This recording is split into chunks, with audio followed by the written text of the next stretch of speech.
Bienvenue sur Révolution Web 3, le podcast présenté par moi-même, Tristy ETH. Aujourd'hui, on a un invité de marque qui est Cédric Beau. De marque. un expert dans la crypto depuis plusieurs années. Alors, on va lui poser quelques questions, voir un peu son parcours et parler d'un de ses sujets favoris, la décentralisation. Son nom Instagram, c'est Cédric Beau. Je vous mettrai de toute façon le lien en dessous de cette vidéo, vous pouvez aller l'ajouter. Et dans sa bio, c'est de Decentralization Ambassador. Donc bienvenue à toi Cédric. Salut, merci de me recevoir. Alors, je te reprends tout de suite parce que, voilà, un expert, les termes comme ça, là, il y a ces jours-ci, j'ai été repris dans Binance, OKX, BitGet, des trucs comme ça aussi. C'est Cédric Beau, l'analyste crypto, le stratégiste, je sais pas quoi. Mais non, franchement, là, moi, je suis à la retraite, je suis pépère tranquille. Je suis juste, voilà, un gars qui partage sa vision et tout. Et puis, je suis pas forcément le plus gros expert dans tout ce qui est crypto et compagnie. J'ai juste, voilà, des choses que j'ai envie de partager, je les partage. Et puis voilà, on est là pour s'amuser dans le monde de la crypto, c'est ça qui est sympa aussi. Donc voilà, j'insiste sur ça. Moi, je suis un papa pépère tranquille. Je passe ma vie à bouffer. Je suis pas, voilà. T'as vraiment des experts, des analystes, des choses comme ça qui sont sur la donnée, la data tout le temps. C'est pas non plus je suis pas comme ça, moi. Voilà, j'ai des connaissances, je partage, mais expert, vite fait. Hein. Tu maîtrises quand même le Bitcoin et la crypto. J'ai l'avantage d'avoir commencé tôt et surtout ça. Souvent aussi quand on me dit ouais, tu parles parce que je parle chinois, des trucs comme ça, tu vois. Tu parles bien chinois et tout, mais au final quand t'as 20 ans derrière, c'est sûr que bon, voilà.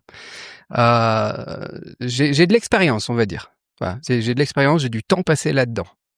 Ouais. Bon, j'ai préparé quelques petites questions pour t'interviewer et puis après je vais les lire, comme ça va être plus simple. Et puis après, ben voilà, à toi de m'y répondre. La première question, c'est comment as-tu eu tes débuts dans la crypto? Je sais que tu as eu un début assez tôt, tu vas pouvoir nous en parler. Et explique-nous ton parcours assez rapidement, comment t'as accroché à la crypto, quoi. Alors, bon, j'ai toujours été un geek. Quand j'étais gamin, voilà, j'ai eu un ordinateur quand j'étais petit. Mes parents m'avaient donné un ordinateur. Ça, c'était plutôt cool. Enfin, un ordinateur qu'on pouvait utiliser, quoi. Donc, j'ai toujours été intéressé par tout ça. J'avais commencé à coder des sites web quand j'avais 14-15 ans. Voilà, j'étais responsable du club informatique de mon lycée. J'organisais les LAN parties. Je sais pas si vous avez connu ça, les LAN parties. Et voilà, j'ai toujours été intéressé par la technologie, le code, les choses comme ça. J'ai toujours un peu baigné là-dedans. Et j'ai toujours perdu beaucoup de temps, voilà, gaspillé beaucoup de mon temps à apprendre des conneries comme ça. Donc ça, c'est la première chose à savoir sur moi. Et la deuxième chose à savoir sur moi aussi, c'est que, bon voilà, la Chine, j'ai quitté la France quand j'avais 19 ans. Et depuis, j'ai quand même passé une grande partie des 20 dernières années en Chine, où je suis actuellement d'ailleurs. Et ça m'a aidé aussi beaucoup parce que c'est là où j'ai rencontré pas mal de personnes, des mineurs à l'époque ou des gens qui avaient des problèmes pour bouger des fonds, tu vois. Tu sais que j'étais dans le business de l'import-export, j'ai fait des investissements immobiliers, des choses comme ça. Bitcoin, c'est la finance. Donc, c'est les deux choses à savoir sur moi. Au niveau de mon background, voilà, le geek en Chine. L'histoire, alors on va essayer de faire vite. 2013-2014, j'ai découvert ce machin-là. Malheureusement, j'ai découvert ça parce que c'était une solution à un problème pour moi. C'est-à-dire que pour déplacer des fonds, pour acheter des choses, parce que j'étais curieux aussi, j'étais justement avec mon côté geek et tout ça, j'étais sur le Darknet et compagnie, j'ai découvert Silk Road à l'époque, voilà. Et donc, j'ai acheté les premiers bitcoins vers fin 2013, début 2014. Fin 2013, c'était à 200 et $280, je pense, juste avant que ça explose sur la fin de l'année. Donc voilà, j'ai acheté ça. Depuis mon compte à Hong Kong sur voilà les trucs comme Bitcoin Insanity et puis ça n'existe plus, je pense, c'est Local Bitcoin qui a fermé aussi depuis. Voilà, ça solutionnait des problèmes pour moi. Donc déjà je pouvais acheter des conneries ou voilà, regarder des choses, comment ça fonctionnait, le Darknet, Silk Road, etc. Voilà, c'était voilà le petit curieux, le petit gamin. Et ça solutionnait des problèmes aussi vis-à-vis de tout ce qui était virements internationaux, etc. Jusqu'à longtemps après, même en 2020, j'utilisais encore Litecoin pour acheter de l'argent au coffre à Singapour, des choses comme ça. J'avais fait une vidéo à l'époque, je pense, sur le fait d'acheter de l'argent en métaux précieux là. en 2020 en mars. Et moi j'ai acheté ça avec Litecoin. Voilà, c'est pratique par rapport aux banques traditionnelles, etc. Mais voilà, le problème c'est que j'ai acheté pour vendre en fait, juste pour transférer des fonds.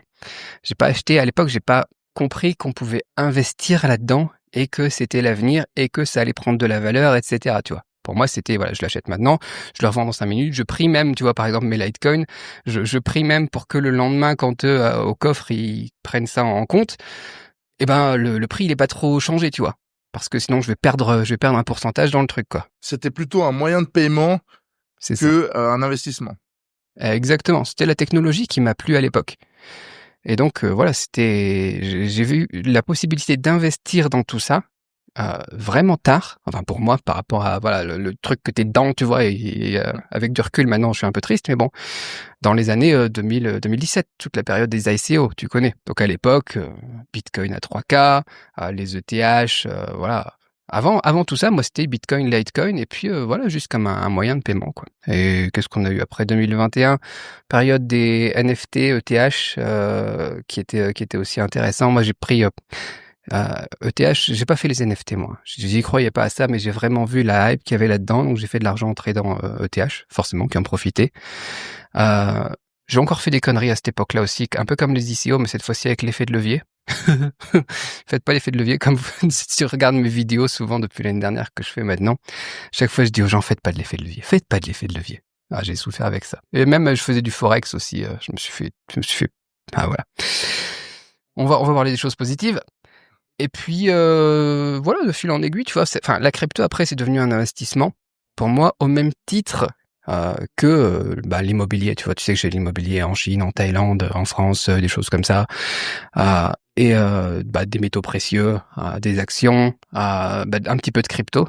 Et la crypto, c'est vraiment ce qui m'a rendu libre, de prendre ma retraite sur la crypto. Crypto qui maintenant est en partie sur tout ce qui est DeFi, AAVE, tu connais, Compound, des trucs comme ça. Et puis Lido pour les ETH, un peu faire plus récemment des choses comme ça, qui me rendent bien. Et puis maintenant je profite juste de la vie. J'ai arrêté du coup l'import-export en 2023. Et puis je fais plus grand chose à part voyager et puis manger. Voilà mon histoire grosso modo. C'est pas super clair, pas bien préparé mon truc, mais tu peux voir à peu près où j'en suis. Parfait, c'est parfait. Alors, ma deuxième question, c'est parce que je sais, comme tu viens de le dire là, je sais que tu fais pas mal d'événements crypto. Alors, il y a manger, voyager et événements crypto. C'est ça. La vraie question, c'est comment tu as passé d'un simple holder crypto à un passionné comme tu es aujourd'hui de la crypto? À aller dans des événements, à rencontrer des personnes, à augmenter ton réseau dans le niveau Web3, dans la crypto, et cetera. J'ai toujours été j'ai toujours aimé partager ce que je faisais. Toujours aimé être pédagogue. J'ai été 2 ans prof de chinois d'ailleurs, tu vois, et après j'ai continué en ligne à enseigner le chinois. J'ai toujours partagé depuis 2008 quand j'étais en Chine, à 2009 quand j'ai commencé dans l'import-export. J'ai toujours partagé tout ce que je faisais. 2008, 2009, 2010 sur des blogs, et ensuite de 2010 jusqu'à aujourd'hui, sur YouTube. Donc j'aime bien tout simplement partager, documenter tout ce que je fais. Donc à la base, j'étais même pas un holder, à la base, j'étais un utilisateur, ensuite un holder, et ensuite un passionné. Passionné pourquoi? Parce que ça marche, parce que c'est l'avenir, parce que c'est génial ce monde-là qui te permet d'être libre. Et du coup, voilà, j'ai eu envie de partager tout ça, et je vais aux événements maintenant. C'est pas juste pour en fait réseauter ou récupérer des infos, c'est même moi j'ai envie de partager ma vision et de convertir le plus de monde possible à cette vision. Parce que maintenant en plus, la vision des gens, c'est vraiment juste de faire de la thune, quoi. T'as toute la troupe de Michael Saylor là, et tous ces fans qui sont là pour faire de la thune. Tout ce qui était là à la base, ce qui m'a rendu libre, ce qui est en train de changer le monde, etc. On en parle moins, je trouve. Donc moi j'ai envie de à la fois revoir des anciens potes, à la fois faire des nouvelles connexions, mais aussi à la fois, pas juste récupérer, networker des contacts, etc., mais aussi ramener moi ma vision, pourquoi pas plus tard être speaker à des événements comme ça ou des choses comme ça, en plus de ce que je fais sur YouTube et compagnie, tu vois. Parce que parce que c'est ce qui est important pour moi et parce que de toute façon, j'ai plus rien d'autre à faire. C'est-à-dire que j'ai toujours documenté et tout ça. Et quand j'ai commencé à prendre ma retraite en Nouvelle-Zélande, au début, on était parti à Dubaï, ensuite Nouvelle-Zélande. Quand t'as fait ça toute ta vie, tu vois, t'as fait des blogs, du partage, de la pédagogie, toute ta vie, enfin sur les 20 dernières années, et que tout d'un coup, tu fais plus rien. Tu vois, tu gères tes finances, mais tu bosses plus et tu partages plus. Bah, t'as envie de moi, je me dis, les gens qui prennent leur retraite, je comprends qu'il y en ait qui dépriment, tu vois. Mmh. C'est terrible. Donc j'avais besoin aussi de faire quelque chose, autant faire quelque chose qui a changé ma vie et continuer à essayer de changer des vies comme je l'ai fait avec eux, l'enseignement du chinois ou le business ou des choses comme ça, quoi. Et j'ai une bonne question là, la suivante, c'est par rapport aux événements, parce que je pense que pas mal de personnes qui vont regarder cet épisode, ben, ils vont avoir, beaucoup de questions. Même moi, je suis jamais réellement allé à un événement, crypto comme, Binance Dubaï ou comme peu importe, heu, et même à Lugano, il y a des trucs, en Suisse. J'y suis jamais réellement allé alors que je suis, fan de crypto et cetera. La question c'est, comment ce genre d'événement se déroule? Et surtout, est-ce que quand tu vas, alors là, tu viens de répondre, mais, est-ce que tu fais réellement beaucoup de réseaux ou c'est compliqué d'approcher les personnes? Alors, moi qui te connais, qui ai vu ton feed Instagram et cetera, je sais que tu as approché pas mal de personnes, mais comment ça se passe réellement? Comment tu fais pour, accéder par exemple, Grant Cardone quand tu avais été aux États-Unis, et cetera? Grant Cardone, ça s'est fait par hasard. Je l'ai croisé comme ça, il avait l'air un peu perdu, il venait un jour avant, son speech. Moi, j'étais là. Donc on a tapé la discute, voilà, on bouffe ensemble et tout ça, c'est plutôt sympa. Il y a d'autres personnes où, bah, voilà, c'est juste comme ça, en fait. Tu t'y vas, tu les rencontres, tu parles à tout le monde et puis, bah, tu vas rencontrer des gens fantastiques. Encore une fois, en train de bouffer aussi, le 2e jour, je me pose à une table, bah, ouais, tu te présentes, tu vas parler aux gens et cetera et puis je me retrouve avec la mère d'une des personnes qui était là, qui venait, parler pour Metaplanet. Metaplanet, c'est quand même, c'est pas rien, quoi. D'ailleurs, ils ont sponsorisé le dernier à Hong Kong, là. Donc voilà, il y a ça qui est pas mal. Heu J'ai envie de dire, moi j'ai quand même un gros avantage, c'est que je connais déjà des gens. C'est-à-dire que ça fait un moment que je suis là-dedans, je connais déjà pas mal de gens et du coup, bon, de fil en aiguille, bah, il y a des connexions qui se font, plus facilement que, pour le commun des mortels.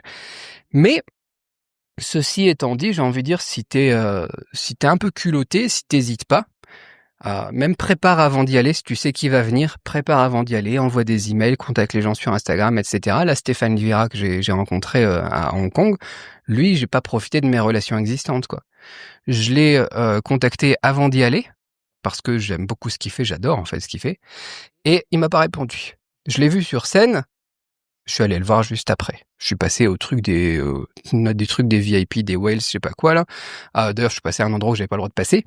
Mais tu vas un peu au culot et puis tu vas parler avec les gens et puis tu prends le contact et puis t'hésites pas si t'as pas peur, etc. Tu peux faire vraiment des connexions de malades dans des événements comme ça. Les gens sont accessibles. Faut pas penser que un gars comme Grant Cardone ou d'autres, au final, ils sont pas accessibles. Les gens, tu les croises, tu vas leur faire un petit coucou, tu les salues, etc. Ils sont contents, hein, ils sont contents d'échanger avec toi, etc. Surtout si en plus toi, tu as quelque chose à apporter. Bien évidemment, l'idée c'est aussi toi d'essayer de participer à cet écosystème et d'arriver avec quelque chose, quoi. Que la personne aussi que tu vas voir, bah, elle y voit un intérêt aussi, qui a une certaine voilà, un truc qui se construit. Je sais qu'il y a beaucoup de gens qui vont à des événements comme ça juste pour faire des photos avec les gens, tu vois, et puis après ils mettent ça sur Insta, et puis j'ai rencontré un tel, etc. C'est pas forcément ce que je recherche. Moi, j'essaie de faire une relation un petit peu plus profonde. Et donc, bah voilà, tu travailles les choses en amont, tu travailles les choses derrière, et surtout tu construis sur le réseau qui existe déjà. Et n'hésite pas, voilà, si tu connais, même si après tu connais qu'une ou deux personnes, si tu fais beaucoup d'événements, bah, tu vas les revoir à chaque fois et forcément tu rentres dans les cercles et compagnie, quoi. Juste un truc, pour les gens qui veulent vraiment connecter, méfiez-vous quand même parce qu'ils vendent des passes à chaque fois qui sont quand même super chères. Heu, Voyez pas ça forcément comme un investissement. Moi, j'ai pas de problème à payer des passes VIP, des passes whale, tu vois, Las Vegas, payer $10 000 pour le pass, OK, y a pas de souci. Mais voyez pas ça comme un investissement si vous avez pas les thunes, parce que c'est pas ça qui va vous rapporter les meilleures connexions, et cetera. C'est vraiment aller parler avec tout le monde, les gens normaux, les gens qui ont des projets, et cetera. qui va faire le travail. Parce que j'ai vu quand même des gens, il y avait 80% des gens dans le truc, moi où j'étais avec les baleines et les VIP, qui étaient là juste parce qu'ils avaient été payés un ticket 10 ou 20 000 $ et qui réseautaient pas, qui discutaient pas avec les gens, etc. Et je trouve que ça vaut pas le coup. Si c'est juste pour les photos Insta, c'est pas la peine, quoi. Voilà, grosso modo, ce qui me passe par la tête. Et puis ouais, la question c'était aussi comment ça se déroule. Donc tu achètes un pass Ouais. dans quasiment tous les événements et puis après tu vas à ton événement avec une carte et puis voilà, Non, ouais, tu t'achètes ton pass généralement en ligne. Alors, généralement, c'est moins cher si tu t'y prends à l'avance. Parfois, c'est même gratuit. Par exemple, là, le truc Bitcoin Hong Kong, si tu prenais un pass normal, alors moi j'ai un pass pro, mais si tu prends un pass normal, tu l'avais gratuit en fait si tu le prenais à l'avance. Alors que si tu le prenais plus tard, c'était genre 100 $, à peu près, quoi. Et bah après, voilà, tu prends ton billet d'avion, tu prends ton hôtel, et puis t'arrives sur place, tu récupères le jour même ou la veille ton pass, tu auras un badge, et puis généralement un bracelet.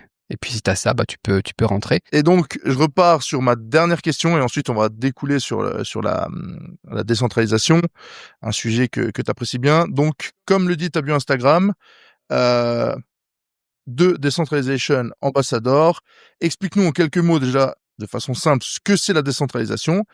Et puis, je sais qu'il y a beaucoup de personnes qui vont regarder ce podcast qui sont intéressées par la décentralisation. Et si jamais, Cédric Beau, je mettrai son Instagram en dessous de ce podcast, donc vous pourrez aller voir son profil. Alors, décentralisation, ça m'étonnerait qu'il y ait beaucoup de personnes qui soient intéressées quand même, parce que le concept est abstrait, et tu dis à quelqu'un qu'est-ce que tu penses de la décentralisation, il va te dire on sait rien du tout, quoi. Moi ça me parle pas, rien à foutre de ton truc, on bipera le truc au montage, mais rien à faire de ton machin. Par contre, si tu leur parles de liberté, si tu leur parles d'autonomie, si tu leur parles de comment est-ce qu'on fait quand par exemple, on fait du business et qu'on a tout le temps des mythos, des arnaqueurs, des gens qui viennent te raconter des bobards, tu vois. Quand on travaille avec un fournisseur et que tu te fais piquer ton deposit là, alors que tu as une commande de, je sais pas, on va parler de masques par exemple, à 300 000 $, tu vois. Qu'est-ce que tu fais comme ça? Quand on parle d'élections qui sont truquées, tu vois, ça parle aux gens. Et quand on dit qu'il existe une solution pour avoir ton autonomie, pour rendre le pouvoir au peuple, pour plus avoir besoin d'avoir confiance dans les différentes personnes qui travaillent, par exemple, avec toi dans ton business, tu vois, que tu peux gérer ça avec des smart contracts, que tu peux gérer l'argent avec Bitcoin, etc. Là, ça va leur parler un petit peu plus. Donc, si tu veux parler, voilà, de thunes, si tu veux parler de liberté, si tu veux parler d'autonomie, je pense que ça leur parlera un petit peu. Et tout ça, avec la décentralisation et Bitcoin, la technologie blockchain aussi, on peut arriver à faire des choses intéressantes. Et moi, tu connais mon histoire, j'en ai parlé vite fait. J'ai quitté la France, j'avais 19 ans. Des problèmes, j'en ai eu avec les banques, dans le business. Des choses, j'en ai vu aussi. Notamment quand tu voyages un petit peu, tu te rends compte qu'aussi tout ce qui est politique, gouvernement, etc., les gens qui tiennent par leurs promesses, les choses comme ça, c'est toujours un petit peu agaçant. Et tu te dis, ok, il y a des solutions qui existent. J'ai pu le voir. J'ai découvert cette technologie. Maintenant, j'ai envie d'en parler parce que j'ai envie que les autres ils le découvrent aussi. Et je me dis, ok, on peut changer tout ça. On peut changer tout ça. Bien sûr, il y a d'abord, pour la plupart des gens, franchement, il y a d'abord la liberté financière et tout ça qui sera intéressante parce que quand tu veux changer le monde, si t'arrives pas à boucler les fins de mois, tu vois, t'arrives pas à joindre les deux bouts.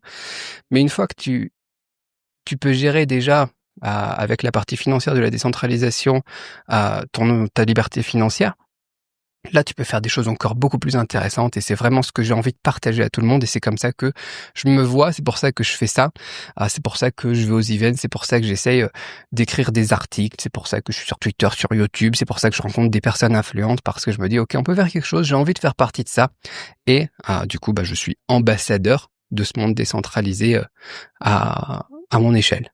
Ok, c'est vrai, il faut promouvoir ce monde parce que c'est vrai que décentralisation, c'est quelque chose euh, qui peut faire peur, mais je pense réellement quand même que les personnes qui vont écouter, ils vont quand même avoir un intérêt parce que, comme tu sais, j'ai un groupe crypto et on parle Memecoin et Memecoin pour moi c'est décentralisation.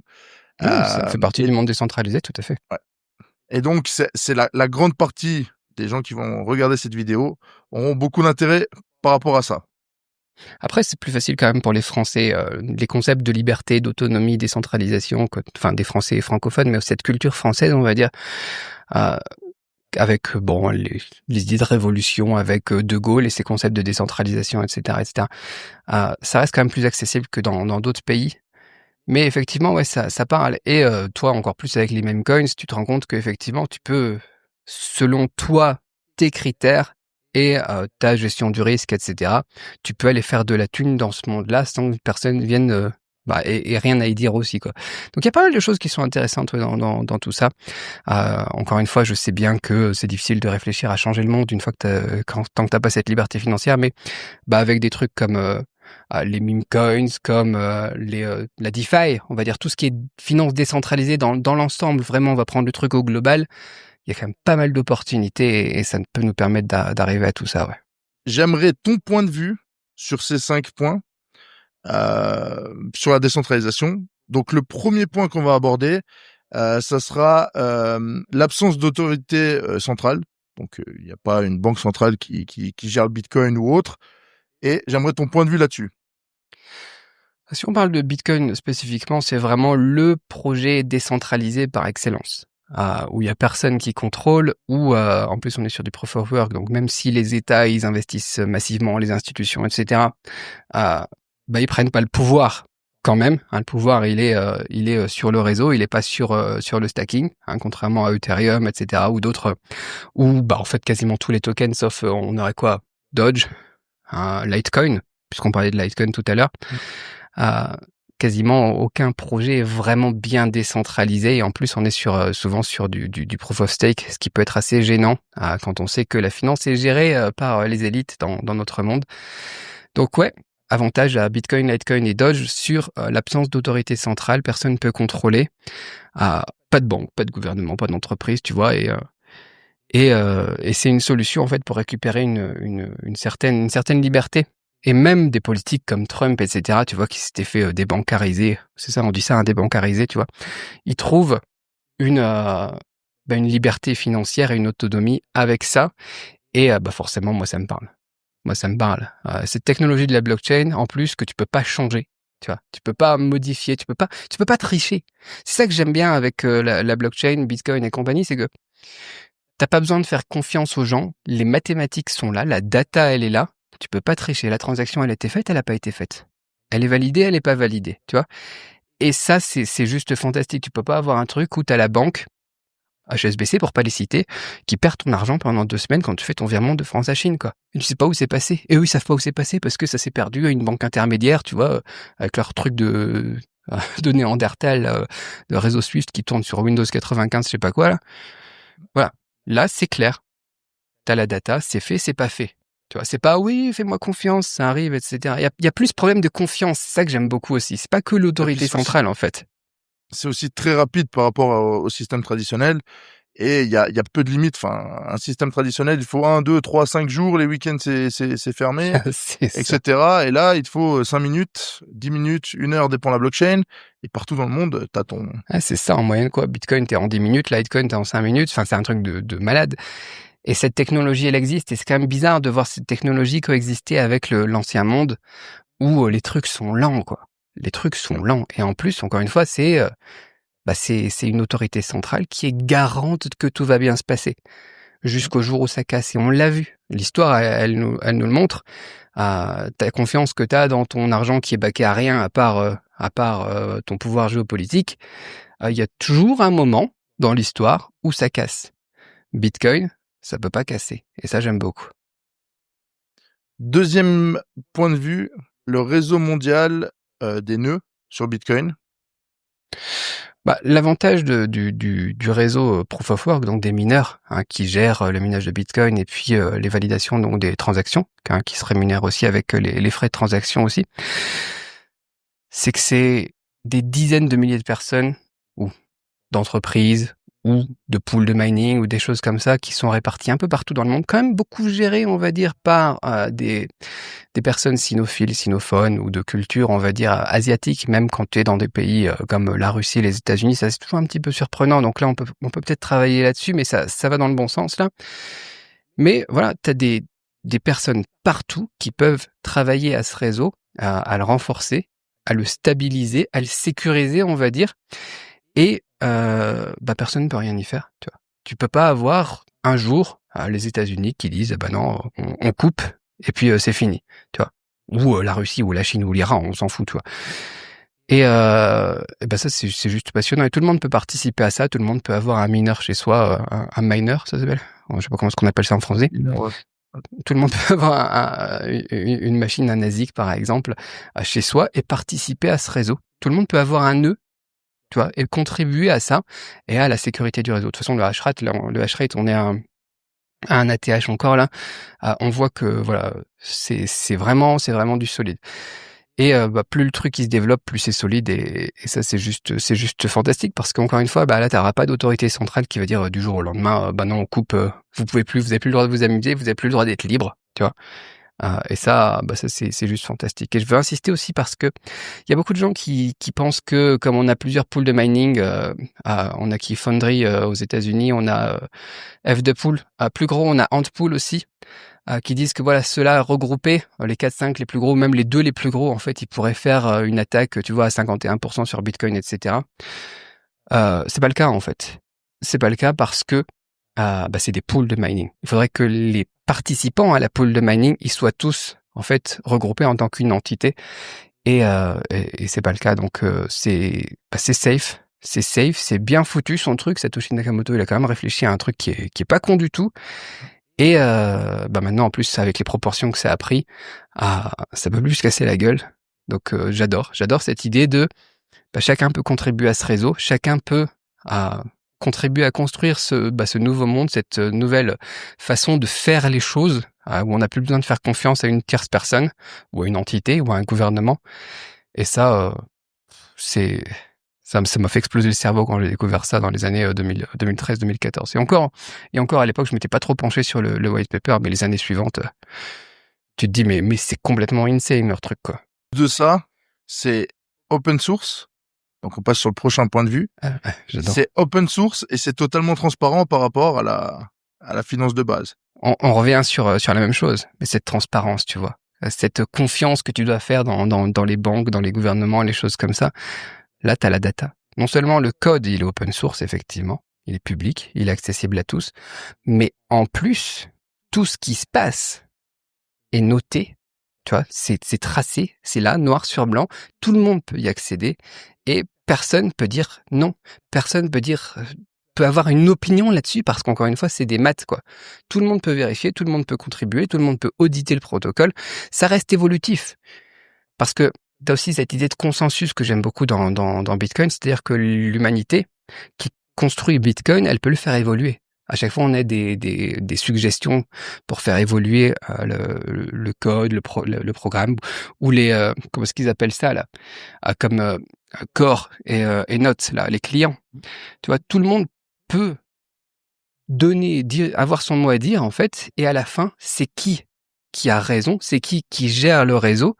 C'est l'humanité dans son entièreté. Une fois qu'elle s'est mise d'accord, tu vois. Donc, à moins, bien sûr, le risque, c'est qu'on se fasse tous manipuler nos opinions et nos idées, etc., tu vois. Et que là, ça pourrait couler le truc parce qu'on se tirerait nous-mêmes une balle dans le pied. Mais si les humains, ils ont envie de construire un monde meilleur, en tout cas, on a la clé. On a la clé. Et donc, cette idée de consensus, elle est géniale. Et t'as des BIP qui sont intéressantes et d'autres qui sont plus simples aussi, qui aident à l'adoption, comme la 177, où les gens, ils veulent changer, voilà, le nom des Satoshi, tu vois, des décimales de Bitcoin et appeler ça un Bitcoin, tu vois.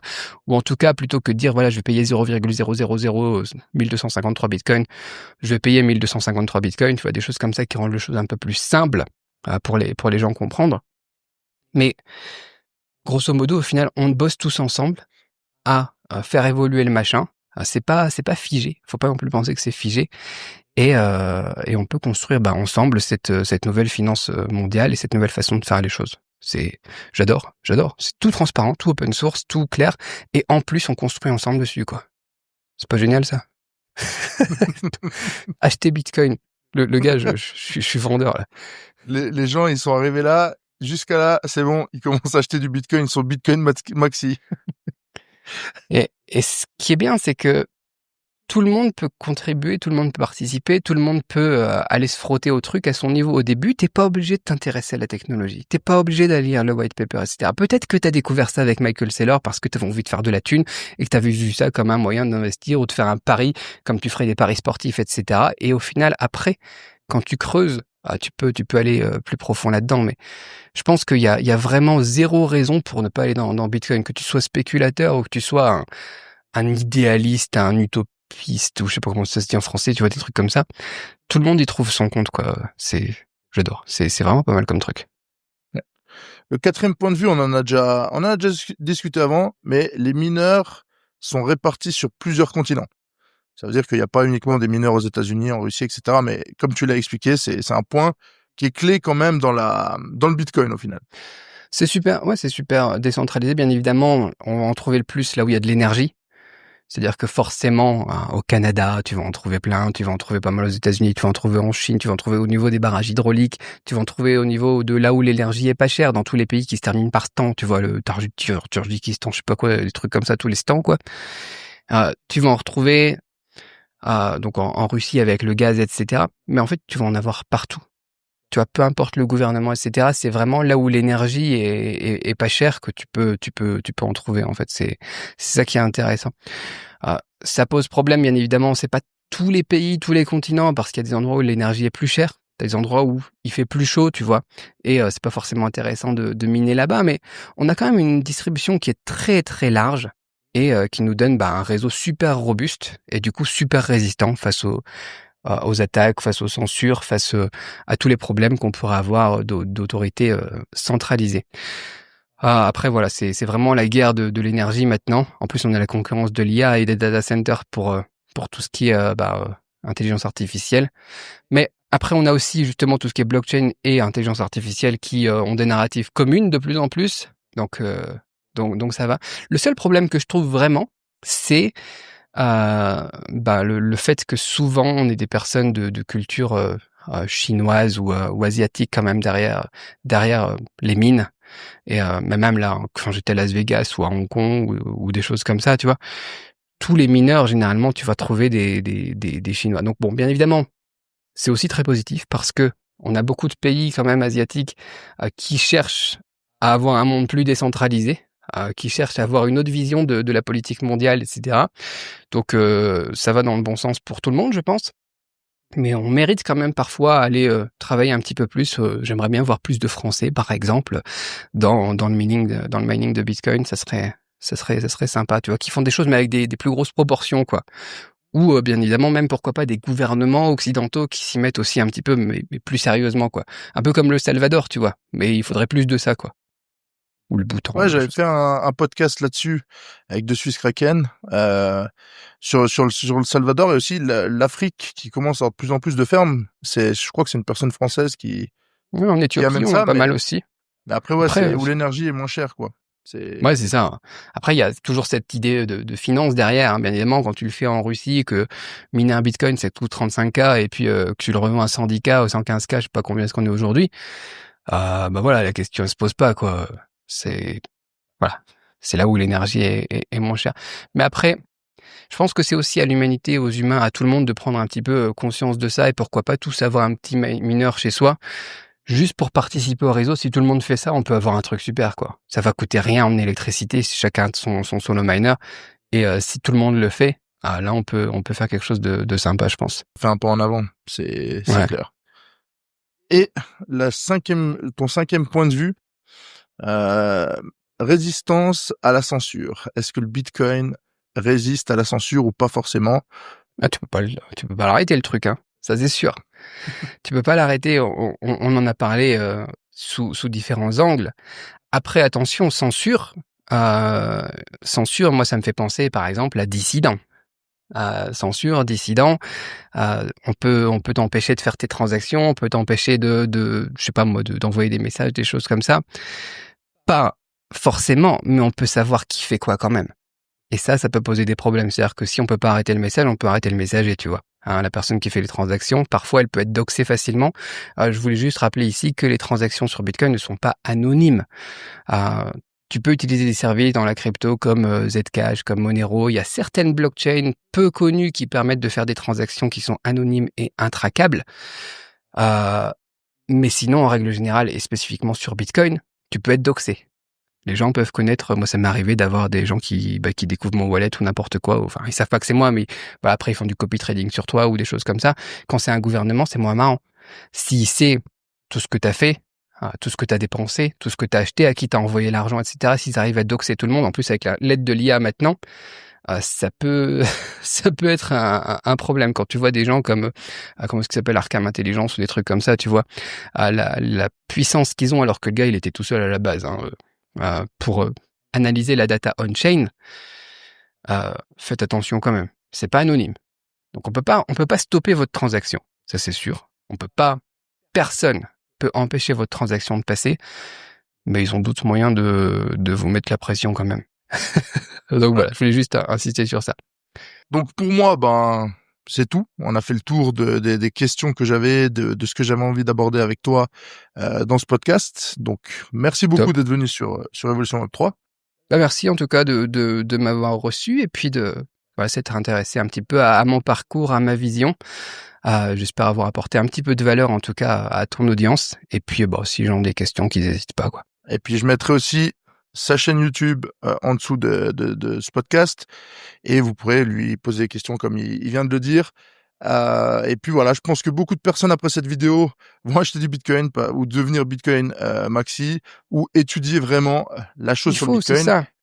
Faut que tout Et le monde étudie au moins, tu vois. Faut que tout le monde aille creuser un petit peu le truc et se rendre compte de plus que l'idée de faire de la thune avec la crypto, de l'idéologie et de comment est-ce que ça peut changer le monde sur des choses, encore une fois, qui sont beaucoup, enfin, je suis désolé, je reprends la parole, le gars, il parle trop, quoi. Sur des choses qui peuvent vraiment tout changer, comme les élections, par exemple, les choses comme ça. Comment élire une personne, et si elle fait pas son taf, tu vois, le smart contract, il est rompu, et puis hop, on repasse sur une autre élection de quelqu'un d'autre on-chain, etc., comme on peut faire avec des DAO, tu vois.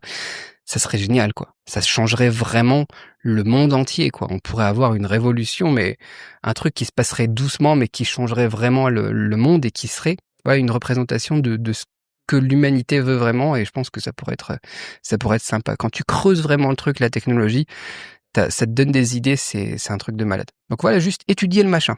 Et c'était réellement le but de ce podcast, de parler de ça et que les gens s'informent. Et c'est un truc qui est important dans la crypto que Cédric pourra confirmer, c'est qu'on sait Do your jamais own absolument research. tout. Chaque jour, il faut apprendre.